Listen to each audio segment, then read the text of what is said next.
One of the more pricey books in my collection is the Homilies of St Gregory Palamas,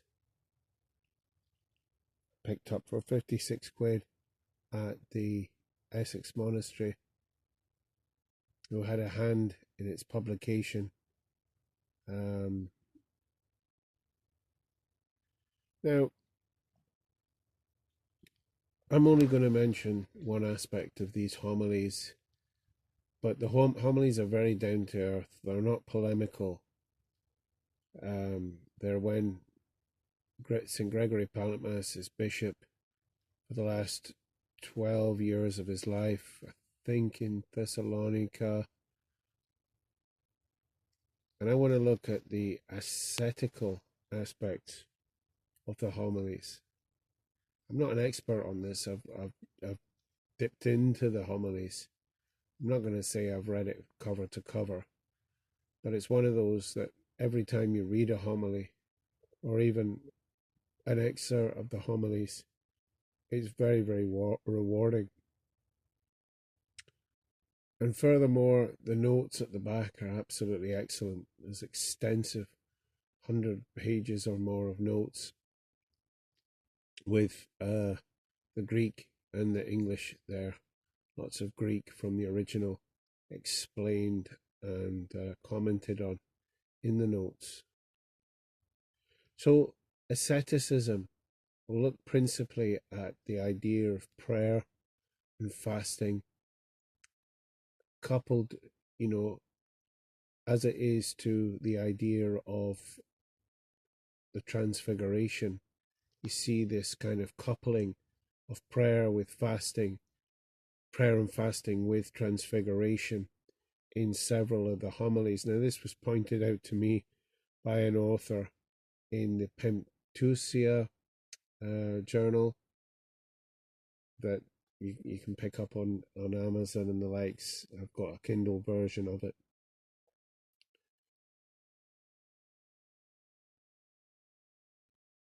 St Gregory Palamas talks about how fasting is linked to creation, that Adam and Eve transgressed in part because of a refusal to fast. And this, then, we can maybe say that Palamas infers that fasting is part of the natural order.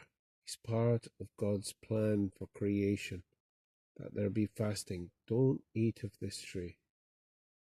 Self-control and fasting. From not fasting, well, we see the consequences. He talks about the need to couple prayer with fasting. In fact, I think it's homily 12, a beautiful homily in which St. Gregory Palamas talks and explains the whole transfiguration and what's going on there. In Luke's gospel, it's definitely in the context of prayer that Moses and Elijah turn up, and there is the transfiguration. Now we see all aspects of Orthodox asceticism in there: prayer, fasting, the illumination, or in what would one would say, the theosis of the human condition, the body being taken on the journey to an ascent, to a union with God, to an irradiation, to an enlightenment, where God is within and in the human being, but is made completely porous and open to God's divine energy and grace. But this takes place in the context, as I say, of prayer and fasting. So, as the author, the scholar in the Pentusia journal shows, what this indicates is that for Palamas, St. Gregory Palamas, fasting, there's a conversation going on in Homily 12 between fasting and prayer, and Christ brings the prayer to Mount Tabor with the disciples, with the apostles, and fasting appears in the form of Moses and Elijah, two great men of fasting. Palamas said nobody fasted like these two guys, these two great saints. And on the back of that, or because of that, all of that, in that context, there is the irradiation, the theosis, the divine illumination of the transfiguration. Afterwards, they descend, and there's an exorcism. And is it a young boy who has epilepsy and some form of demonic possession or infestation?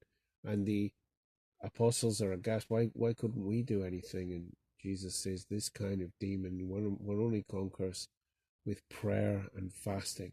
And that allows St Gregory Palamas to expound the necessity of prayer and fasting. Probably a lot more that could be said here.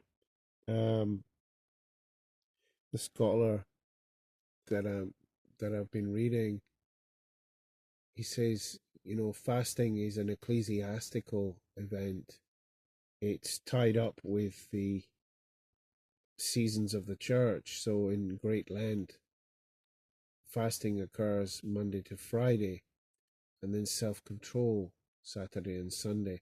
Why? Because these are liturgical days of the Eucharist, and it's traditional to break the fast with Holy Communion and the prosper bread, but also just to break the fast after the communion.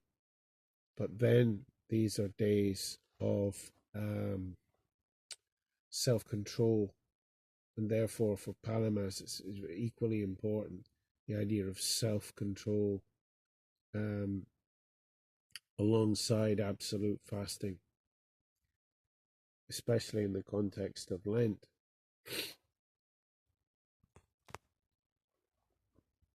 As well as this, fasting for Palamas is body and soul. It's not just a body. It is therapy. It's a therapy which allows us, he doesn't go into great detail about bodily healing and autophagy and ketosis and all these modern ideas and understandings. But he talks about how it stills the passions. It gives us self-control over these passions. He talks about the need to couple a true fast, not a demonic fast. A demonic fast, a fast of lack of faith, rebellion against God's will, anger and unforgiveness towards our neighbor. These must all be gone in the fast. A fast of humility, a fast of forgiveness, and a fast of almsgiving. You see in Palamas's homilies an insistence on, help the poor, help the starving, help the hungry when you're fasting. And thus empty yourself out as Christ did in his kenotic agape, just giving. So not just a hoarding, well, I'll save heaps of money if I'm fasting over Lent or whatnot. Forgive me. He talks about how fasting should be a personal thing. It involves prayer, so it's a conversation with God. It's not just a mechanical process.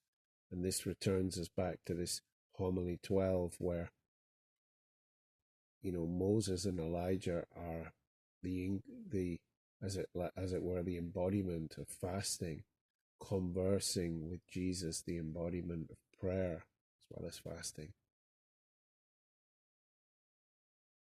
It's a conversation, it's a personal thing, and therefore there's a uniquely Christian way to fast that involves the soul as well as the body. I think that's the exciting thing of reading Palamas, alongside the modern day literature and research on the art of fasting, bringing it to a uniquely Christian signature, discovering the soul in fasting, taking the soul and the body on this ascent to Mount Tabor with Christ, in Christ, with the church, with the apostles, with the church fathers, with St Gregory Palamas. Forgive me. I hope that's in some way encouraging to delve into the writings of St Gregory Palamas and his homilies. Very readable, actually. Very readable indeed.